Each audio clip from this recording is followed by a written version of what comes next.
entendendo que havia um telão, o que não vai acontecer. Então, vou me permitir seguir um roteiro e em 15 minutos esgotar um tema que, teoricamente, deveria ser apresentado em 2 horas.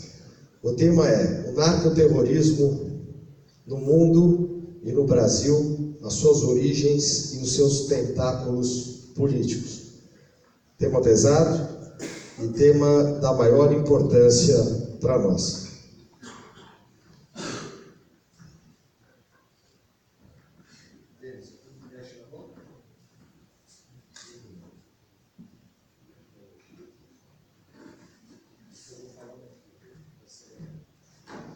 Apenas para ter um roteiro. Mas muito bem. Nós vamos tentar colocar o narcoterrorismo como um problema de segurança nacional e segurança pública. Eu vou dizer que é o maior problema hoje no mundo e no Brasil no que diz respeito à defesa nacional e segurança pública. Disparado, 99% dos problemas que hoje tem o Brasil são decorrentes desta causa. E as consequências são desastrosas. Primeiro, para a economia. Segundo, para a saúde pública. Terceiro, para a segurança em si. E, por fim, para a estrutura familiar. Eu tinha feito um roteiro, mas basicamente a gente vai apresentar isso em 3 blocos. Primeiro, um pouco da história dos entorpecentes, das drogas, culturalmente falando. Depois, os reflexos disso na questão da segurança e, por fim, como é que isso chegou na política. Muito bem. Então, nós temos que as drogas estão intimamente ligadas à história da humanidade. Elas sempre existiram, de uma forma ou de outra. E, principalmente, elas se dividiam em 4 ramos. Ou elas tinham uso médico, medicinal, ou elas tinham uso recreativo e de lazer, festas, ou elas tinham uso ligado à parte mística, esotérica, ou se tornavam compulsivas, entre outros. Até para fins militares eram usados. Mas esses 4 ou 5 ramos principais, ou era medicinal, ou era recreativo, ou era ritualístico, mágico, ou era compulsivo. E o que acontece? Essas drogas elas vão ter origens diversas no mundo. Então aqui eu ia contar a história da cocaína, depois ia contar a história da maconha, do ópio, e por aí vai. Cada uma dessas drogas tem uma longa história, todas ligadas a esses aspectos. Puxa, mas por que você abre a palestra assim?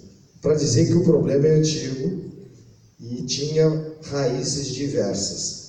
Se aproveitando disso, historicamente, o problema chega no Brasil de 3 formas: as chamadas drogas naturais, as chamadas drogas sintéticas e as chamadas outras drogas.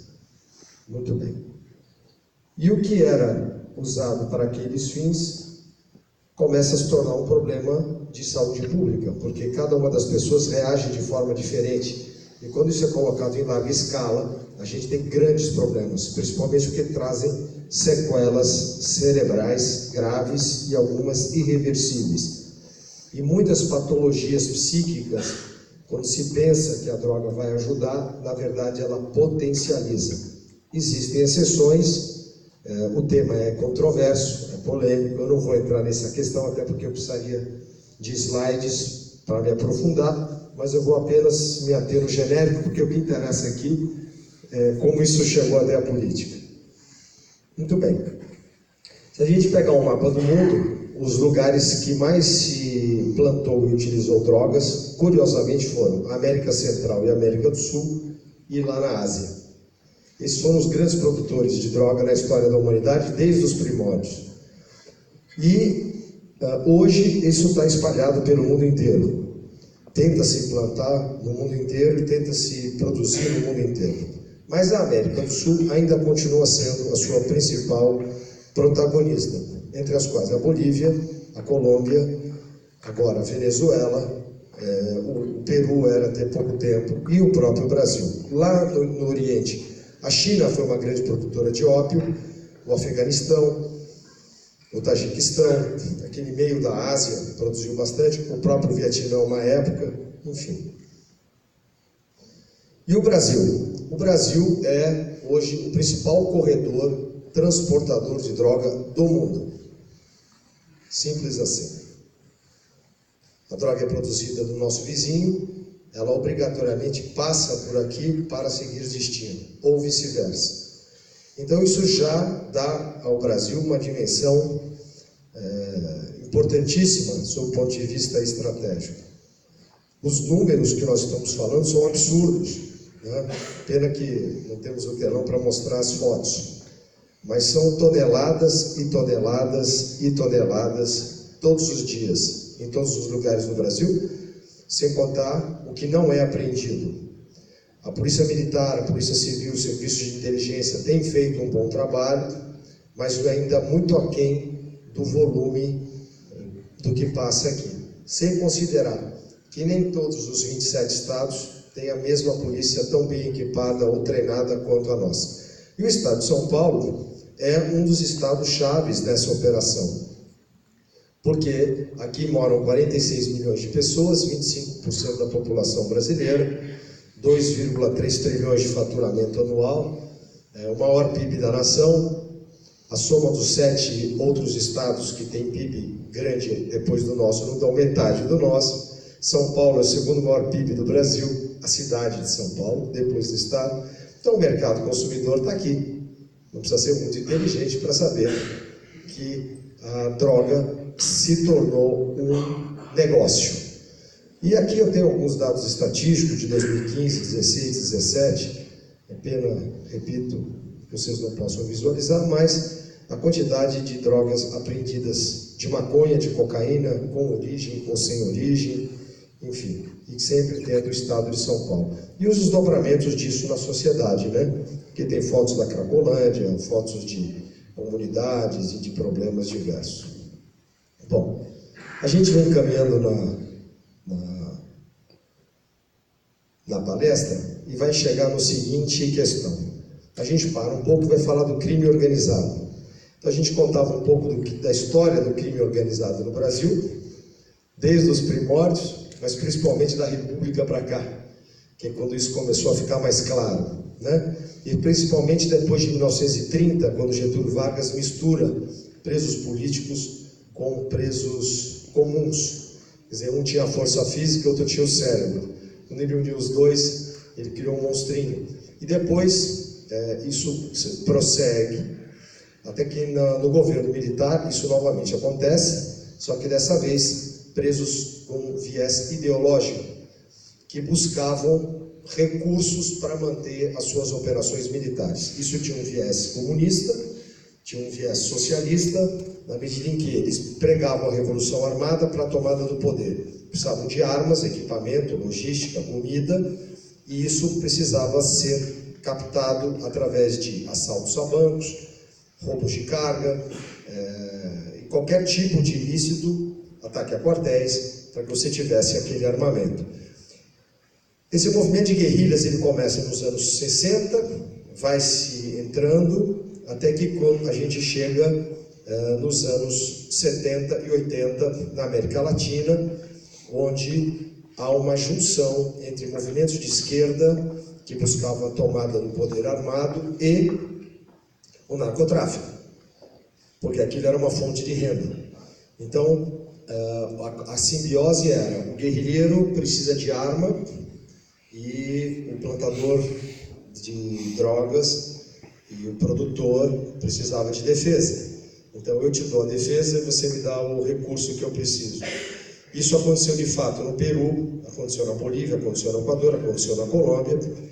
No Peru virou o Sendero Luminoso, na Colômbia virou as FARC, as Forças Armadas Revolucionárias da Colômbia, que deram muito problema e terminaram recentemente a duras penas, as FARC. E que atuaram, aqui a gente tem um gráfico da cabeça do cachorro, não vai dar para mostrar aqui, mas numa área sensível da Amazônia, onde o Brasil teve um dos seus pelotões atacados, do Traíra, tivemos baixas, tivemos a entrada das Farc em território brasileiro e tivemos entre 1989 e 1992 conflitos sérios nessa região, todos ligados ao narcotráfico e as suas influências apoiando guerrilheiros e partidos políticos. Isso já estava acontecendo na Colômbia, está aí a Netflix com um filme do seu principal líder da época, está acontecendo hoje no México, e os movimentos de guerrilha estavam sendo financiados pelo narcotráfico. Os movimentos políticos começaram a ser financiados pelo narcotráfico. Na Colômbia, vou citar de novo, mas isso aconteceu no Peru também, e acabou acontecendo no Brasil, grande parte dos recursos de campanha daqueles políticos, eles eram dados pelo tráfico de drogas. E o Brasil não ficou de fora dessa situação. Já em 1990, nosso serviço de inteligência sabia que isso estava acontecendo, entrava pela Amazônia e chegava até o Rio de Janeiro, até Brasília, até São Paulo. E, claro, precisava de políticos para que essa operação ocorresse. E isso começou a acontecer. Isso tudo é história, a gente não pode citar nomes aqui por motivos óbvios, a gente está se atendo ao conceito, e esse conceito é tácito e é fato. Em que ponto estamos hoje? Estamos no momento em que o tráfico de drogas está cada vez mais profissional, ele está cada vez mais organizado e mais sofisticado na sua tecnologia e nos seus objetivos. E eles continuam precisando de apoio político, eles continuam precisando de pessoas que os representem, né? E os têm, de uma maneira ou de outra. E, acima de tudo, eles precisam de mercado consumidor. Então, para terminar esse grande negócio, é uma doença, é um câncer social gravíssimo, que consome a sociedade aos poucos, até a pouco silenciosamente, hoje em dia ostensivamente, porque os sinais de corrosão social já são nítidos, são preciso uma série de medidas. Então a gente entra agora na conclusão. Para corrigir isso, bom, primeiro você precisa mudar a legislação. Nossa legislação brasileira é muito complacente, muito fraca, muito frágil no combate ao consumo de drogas e ao tráfico de drogas. E é por isso que muitos países no mundo adotaram políticas muito severas em relação a isso, para salvar a própria nação de si mesma. Não está aqui nessa apresentação, mas a gente tem mapeado os países que têm legislações, algumas muito severas, e tolerância zero em relação ao narcotráfico, porque ele destrói realmente a família e o cerne da sociedade. Inclusive, numa leitura maior, isso é usado como vetor político. E aqui eu volto à história da Inglaterra, que disseminou o ópio na China para conquistar um país daquele tamanho. Grande parte da Revolução Chinesa depois foi a raiva, né, e o troco do que haviam feito com eles. E não é diferente hoje. A droga continua sendo ferramenta de corrosão social, para a tomada de poder. A segunda coisa que tem que mudar é a preparação, que é boa, mas tem que ser cada vez melhor, dos serviços de inteligência e da capacitação da polícia. Porque eles são muito rápidos, e eles não têm lei nenhuma, eles não têm respeito a nada, né? Eles são muito mais operacionais do que nós, porque eles não têm as amarras dos sistemas que nós temos, nem o Ministério Público, nem isso, nem aquilo, nem a opinião pública, nada. Eles simplesmente fazem. O exemplo é o Rio de Janeiro. Então, capacitação constante e grande. Equipamentos e, por fim, políticas públicas realmente fortes e vocacionadas à resolução do problema. E as políticas públicas em dois viés. O primeiro é educar a nova geração, porque se não tem consumidor, acaba o mercado. Esse era um grande lance, né? Se a gente seguir a teoria de Adam Smith, eles estão vendendo droga porque tem alguém que compra. O Pablo Escobar falou isso uma vez para o Senado americano. Falou, você está me prendendo por quê? Eu vendo para o seu povo. Vocês consomem o que eu estou vendendo. Eu sou negociante. Se eles comprarem cocaína, eu vendo cocaína. Se eles comprarem talco, eu vou vender talco. Eu estou vendendo o que vocês querem consumir. Ponto final. Então, educação de base no sentido preventivo, para que as nossas crianças e os nossos jovens não vejam na droga uma alternativa inicialmente de lazer e que depois perde o rumo e termina no centro de tratamento de drogados ou de dependentes químicos, que é muito triste de ver. Segundo, políticas públicas no sentido de correção do problema. E aí é caro, né? E é trabalhoso, porque isso envolve medidas diversas em torno de fronteiras, tecnologia de proteção de entrada e saída. O Brasil é um país que tem 8.700 quilômetros de mar, mais 14.000 quilômetros de fronteira seca, e por aí vai. Então, veja, Estados Unidos, o país mais rico do mundo, está construindo um muro com o México por várias razões. Uma delas é porque a entrada de 80% do tráfico entra pela fronteira do México. Enfim, eu vou para as minhas considerações finais, trazendo à tona um tema extremamente importante, que não é novo, já vem dos anos 70 essa história, mas que está atingindo um nível altíssimo e perigoso no Brasil, porque já se sabe da conexão do tráfico de drogas com o sistema político, né? E essa simbiose é extremamente perigosa e a gente tem que ficar atento em relação a isso. Por fim, as minhas palavras de apoio à monarquia, as minhas palavras de felicidade em participar de um fórum de nível tão elevado. É tão difícil ver isso, níveis culturais tão altos, abordagens tão nobres. Eu realmente fico feliz e ganho a noite em estar aqui hoje. Muito obrigado. Brasil acima de tudo. Deus acima de tudo.